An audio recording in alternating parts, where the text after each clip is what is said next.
est de retour en direct du Parc des Princes. Your Future, ça continue et c'est jusque ce soir, 18 h ici au Parc des Princes. Venez, beaucoup d'écoles vous attendent, beaucoup d'entreprises aussi qui recrutent vous attendent. Et on va parler d'un domaine bien particulier maintenant parce que de nombreux bacheliers se lancent chaque année dans des études d'ingénieur. Il faut dire que le secteur, c'est un bel Eldorado avec un quasi plein emploi pour les jeunes diplômés et surtout avec de nombreux défis à relever. Mais au XXIe siècle, l'innovation rime avec responsabilisation, et ça au sein de l'ESME, je l'ai bien dit, on l'a très bien compris, et c'est ce qu'on va découvrir avec Sonia Janson, directrice de la formation. Merci, bonjour, merci d'être avec nous. Bonjour, merci beaucoup de me recevoir. Avec grand plaisir, ça se passe bien ces 2 jours ici? Bah écoutez, oui, oui, oui, on est enchantés. Voilà, on espère que effectivement plein de jeunes arrivent sur ces 2 jours. Et justement, c'est la première question qu'ils doivent vous poser, qu'est-ce que c'est que l'ESME? Alors, l'ESME, c'est une école généraliste, pluridisciplinaire, qui va former vraiment des ingénieurs voilà, dans les énergies, la robotique, l'électronique, mais aussi les technologies du numérique comme l'intelligence artificielle ou encore la cybersécurité.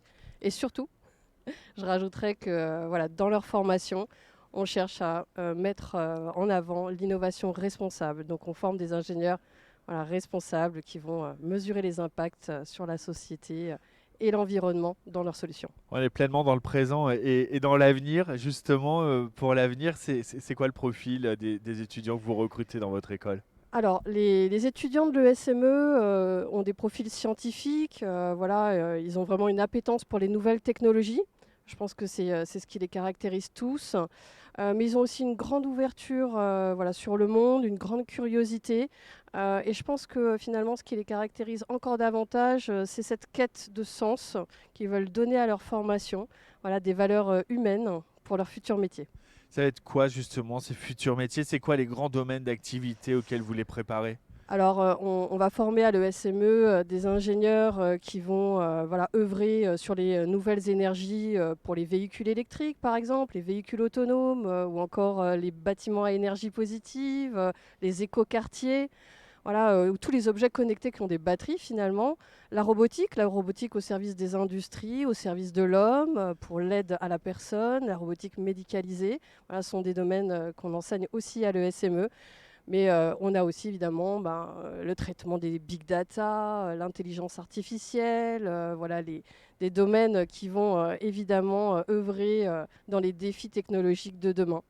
Ça, c'est pour les domaines, les activités, mais comment ça se passe au quotidien? Comment vous les formez? Alors on utilise des méthodes pédagogiques très variées à l'ESME. Voilà, ça donne une belle dynamique dans la formation.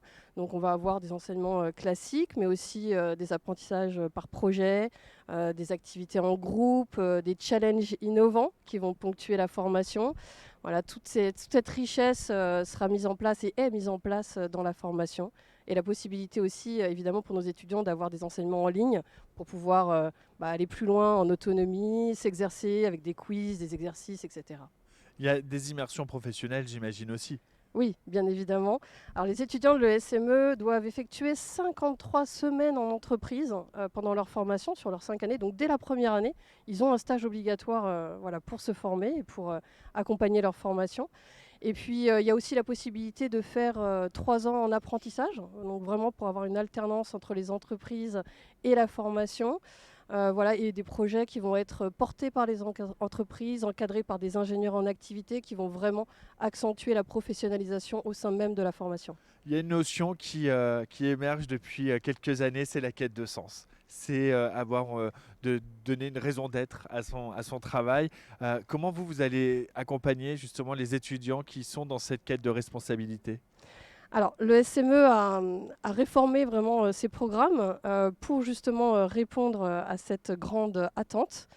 Donc, on a mis vraiment au cœur de nos formations les méthodes de l'ingénieur responsable. Et dès la première année, nos étudiants sont immergés, plongés voilà, dans un créaton de bio-inspiration pour justement innover dans la prise en compte des systèmes vivants. Et voilà, c'est une très belle démarche qui nous permet de prendre tout de suite du recul et de se responsabiliser finalement face à ces enjeux.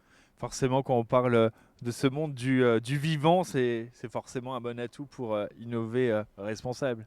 Ouais, complètement. Il y a une richesse incroyable, que ce soit avec les animaux, les végétaux, hein. Et je pense que, voilà, que ce soit à travers leur spécificité physique ou leur comportement, on a vraiment beaucoup à apprendre et beaucoup d'inspiration à prendre et de richesse à aller chercher et à puiser dans les systèmes vivants. C'est pour ça qu'on a mis ça au cœur de notre formation à l'ESME. On a vu des formations diverses, Oui. mais sur quel métier débouche-t-on quand on sort de De l'ESME? l'ESME. Alors, ce sont des ingénieurs qui vont être dans des activités de recherche et développement, bien entendu, mais qui vont aussi pouvoir manager des projets innovants, manager des équipes, des ingénieurs d'affaires. Voilà, quel que soit finalement le domaine, ce sont ces activités et ces métiers qui vont être au cœur de leurs activités. C'est des métiers qui recrutent aujourd'hui.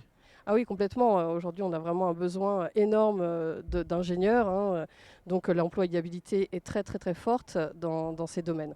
Sonia, j'imagine que vous avez forcément des exemples de réussite de diplômés que vous avez envie de nous partager. Est-ce qu'il y a des parcours qui vous ont plus marqué? Alors oui, j'ai 2 exemples qui me viennent en tête. Récemment, j'ai pu avoir Harold Guimin, diplômé 2014, qui est fondateur d'une très belle entreprise qui s'appelle FinX et qui crée des moteurs de bateaux à nageoires. Donc un très bel exemple justement d'innovation bio-inspirée. Je vous laisse aller voir FinX pour en découvrir davantage, par exemple. C'est du biomimétisme. Et complètement, voilà. Pourquoi un étudiant qui voudrait se lancer dans ce domaine devrait choisir l'ESME plutôt qu'une autre école? Alors, le SME se différencie déjà par son approche dès l'entrée, avec une période de booster pour remettre vraiment tous les étudiants dans le bain, les intégrer à l'école, harmoniser les différents profils qui vont arriver dans l'école. La personnalisation du parcours à l'ESME est une véritable richesse, hein. Les étudiants vont pouvoir tester différents parcours en énergie, en santé, en management, en design par exemple. On va avoir un dispositif d'accompagnement personnel et professionnel de l'étudiant tout au long de sa scolarité aussi. Si vous aviez un message à faire passer à celles et ceux qui nous regardent aujourd'hui, ce serait lequel? Alors, venez nombreux déjà aujourd'hui et demain ici au Parc des Princes. Jusque On a en plus, 18h au hall ingénieur. c'est ça, tout à fait. Et puis surtout, venez jusqu'à nos écoles. Voilà, je pense que c'est très très important de sentir l'âme de l'école. On va y rester, vous allez y rester 5 ans. Donc voilà, bien s'y sentir, c'est bien réussir. Merci beaucoup Sonia Janson de nous avoir présenté le SME. Merci. Merci Bon salon à encore. vous. Oui. Quant à nous, on se retrouve dans quelques instants. On continue à parler formation. On est en direct du Parc des Princes et Your Future, il fait beau. À tout de suite.